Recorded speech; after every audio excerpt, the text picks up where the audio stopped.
Let's talk about have. Have is unfortunately a stupid verb in English.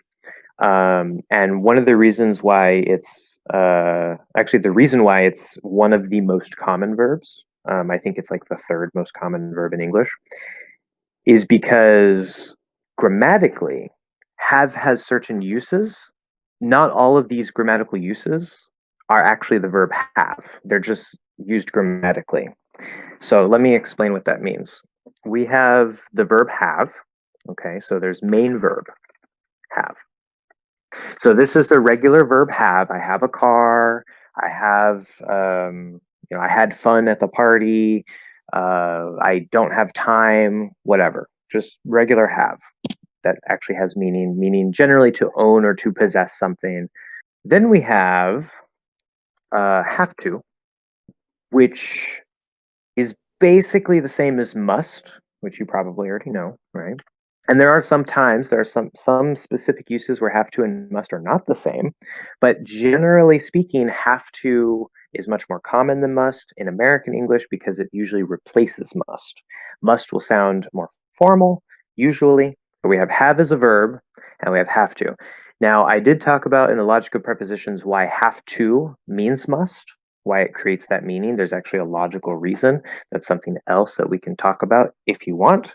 But these are two different things, right? The normal verb have as a main verb does not mean must. You need have and to. So that's a second use. You can say that's like a special grammatical use of have that has a special meaning, different meaning. Okay. Then we have the present perfect. And so this is have done. This have in the present perfect is not have. It looks like have, it's pronounced like have, it's usually actually contracted, I've, you've, whatever, where the main verb have in American English does not usually contract. This verb have in the present perfect is just grammar.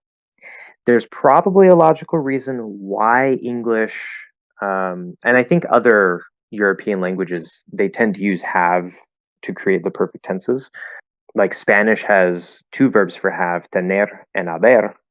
Tener is the regular have, like I have a car, and then haber is used for like the present perfect and stuff like that. So they have two separate verbs that both translate into English as have.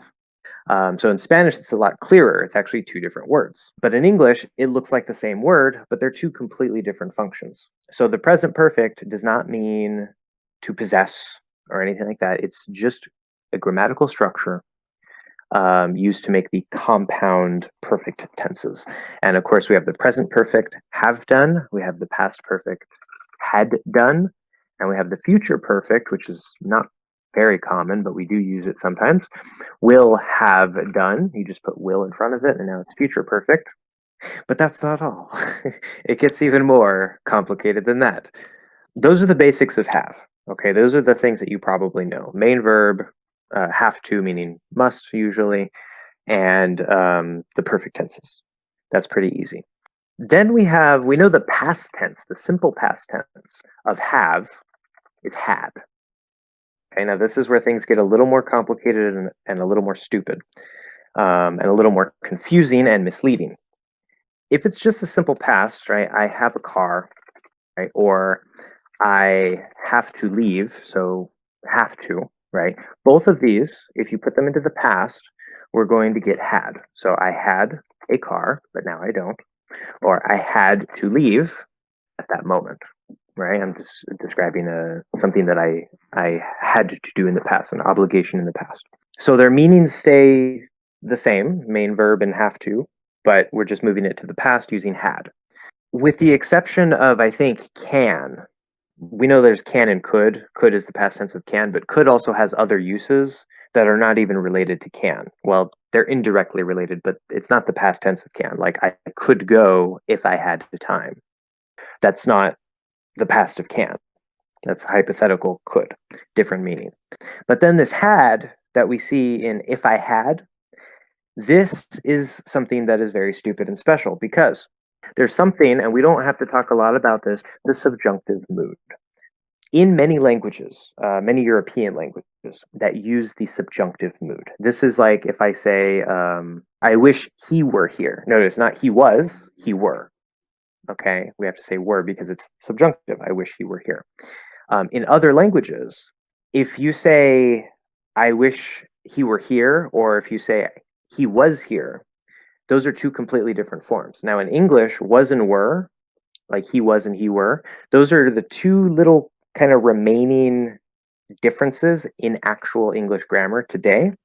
But for all other verbs, to eat, to do, to see, to have, to go, over time, the subjunctive form has become what looks like the simple past. So if I make a past tense statement, I had time, that's simple past. I'm just saying something about the past. But if I say, I wish I had time, or I could go if I had time, that is not had in the past. That is this sort of hypothetical subjunctive have, meaning that I don't have time, but if I did, hypothetically, imagining a different reality, then I could, right? I would be able to go. If that's at all confusing, it's really hard to talk about this without using other forms of the same type of grammar, and this can be confusing, but hopefully that makes sense. So we have this use of have, which is more of a hypothetical. It's not simple past or anything, and that's a special grammatical use. But of course, that goes for all verbs. If I say like, I could go if he let me. Let, again, looking like past tense, but it's not. It's this subjunctive hypothetical form. If you want to make could into the past tense, which would be more of like a third conditional, so you're talking about a hypothetical past that you can't change. You make could into the past by saying, I could have gone if I had had time, right? So the present perfect of have would be have had, or has had if it's he has had. The past perfect of the verb have is had had. Now, in this, when we're saying if I had had time, it looks like the past perfect, but it's not. It's again this hypothetical. It just uses the same form as the past perfect. It looks like the past perfect, but it's this subjunctive hypothetical form. This is one reason why it's so confusing. And then if we look at I could have gone, we're saying instead of I could go, that's more second conditional. It's a maybe possible today or tomorrow or sometime. But once you say I could have gone, you're talking about a past. And you can't change that past. You're imagining a different past. So you would have had the ability to go, but you did not have time, so you could not go. Now notice when I use could there, now it's a simple past of can because I'm changing it. See, this is where it all gets complicated when we switch in and out of the subjunctive and the indicative, which is normal verbs. It gets stupid and complicated, especially with have. And I think there might be another use of have, but quick summary, we have as a main verb. We have to, generally meaning must. We have the perfect tenses, have done, had done, will have done. The subjunctive form, had, looks like the simple past. The subjunctive past tense form, which looks like the past perfect, had, or had done, if it's a different verb, had seen, had eaten. And then, of course, we have what looks like the present perfect, have gone, I could have gone, to make modals into the past. I must have gone, I could have gone, I would have gone, I should have gone. But that have gone is not present perfect. It just looks like present perfect. It is too complicated. And this is one reason why I try to approach grammar. I haven't talked a whole lot about grammar yet on this channel. I'm definitely going to in the future.